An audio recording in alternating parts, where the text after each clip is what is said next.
We are first going to take a look at how to receive and download the complete Solidworks package. Industrial professionals will spend more than $4,000 for the initial download and an additional $1,300 for major updates. Instead, any First Tech Challenge or First Robotics competition team will fill out the form linked in the description below in order to receive the software for free. Now let's take a look at the form. In this form, there are a few pieces of basic information that you will need to fill out in order to receive the software.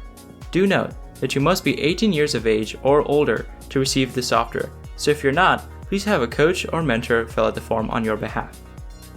The first question is going to ask what competition you participate in. All First Robotics teams will select this option here. The next group of questions is going to ask about some contact information about your team. The third group is your school's address.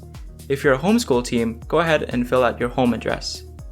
There's an open-ended question about why your team chose SolidWorks for your competition robot design, and a final question asking to send a file or picture of your competition robot. Hit submit when you are ready to send your responses. Within 2 weeks, the SolidWorks team will reach out with instructions on how to install the software with unique licenses for you and your team members. I mean, you had the foresight to fill out this form 2 weeks in advance, right? In the next few episodes, we will begin to explore the basics of SolidWorks and build our knowledge of the industrial software.